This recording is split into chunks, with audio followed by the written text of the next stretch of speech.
પહેલા લાલાના જાત કર્મ સંસ્કાર થશે.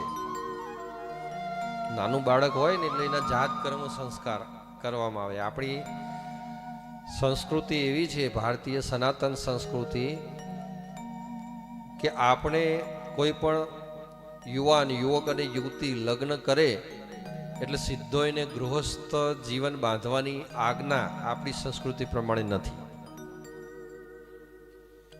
એના લગ્ન થાય ને પછી તમને ખબર હોય તો કુળદેવીએ જતા હોય, કુળદેવીએ જઈને છેડાછેડી છોડતા હોય, આવું બધું જે આપણું જે સંસ્કૃતિ છે. પણ એની પાછળ એ છેડાછેડી ક્યારે છોડવામાં આવે કે લગ્ન થયા પછી પતિ અને પત્ની પોતાના કુળદેવી હોય અથવા તો ઈષ્ટદેવ હોય એમનું 1.25 લાખ મંત્રોનું અનુષ્ઠાન કરે બે સાથે.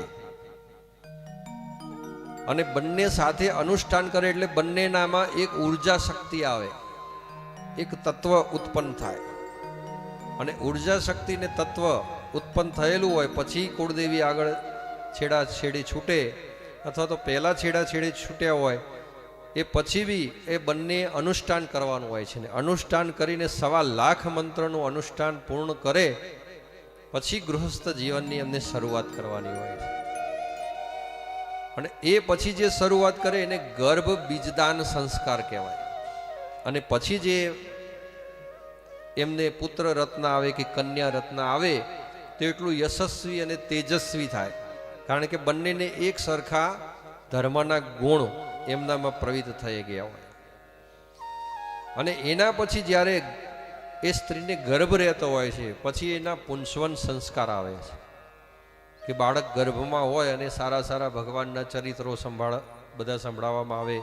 રામકથા, ભાગવત કથા, આવા બધા ચરિત્રો જે ભગવાનના સંભળાવવામાં આવે તો ગર્ભથી જ બાળક આધ્યાત્મિક ઉર્જાવાળું થાય છે.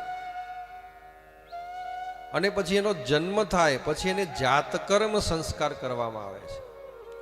બાળકનું આરોગ્ય સારું રહે એના માટે બધી અલગ અલગ પ્રકારના 27 કુવાઓ જે છે એનું પાણી એનો જન્મ થાય એના પહેલા એકત્ર કરીને રાખવાનું હોય છે.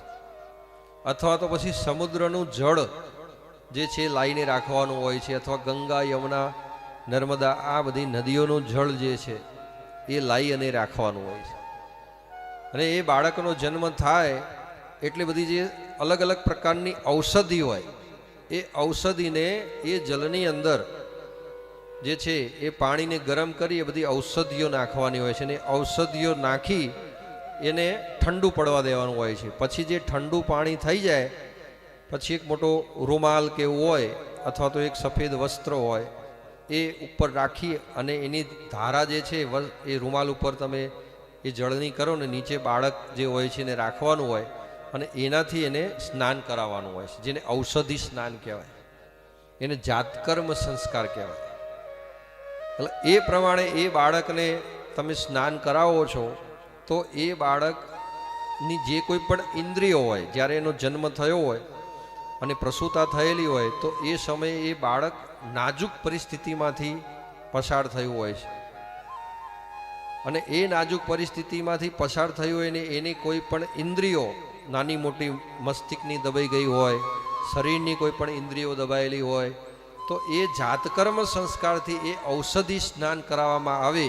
એનાથી એનામાં રોગ પ્રતિકારક શક્તિ ખૂબ સારી આવી જાય છે.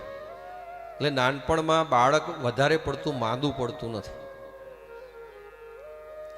એટલે એવો જાતકર્મ સંસ્કાર જે છે એ કરવામાં આવે છે. એ જ્યારે ધારા થતી હોય ત્યારે બધા બ્રાહ્મણોને બોલાવવામાં આવે છે ને બ્રાહ્મણો વિષ્ણુ સહસ્ત્રનો પાઠ કરે અથવા તો ભગવતી સ્તોત્ર કરે, ભગવાન શિવ છે એમની રુદ્રીનો પાઠ કરે. તો એના દ્વારા જે ઉર્જા શક્તિ જે ઉત્પન્ન થઈ અને એમ ધ્વનિ તરંગો જે છે એનું વાતાવરણ જે બનતું હોય અને એ વાતાવરણ જે બનતું હોય એ શ્વાસોશ્વાસમાં બાળક શ્વાસ લે બહાર કાઢે, લે બહાર કાઢે તો એની અંદર એ ધ્વનિ તરંગો જે છે એ શ્વાસોશ્વાસમાં જતા હોય અને એના કારણે એની રોગ પ્રતિકારક શક્તિ ખૂબ સારી પ્રબળ થતી હોય છે.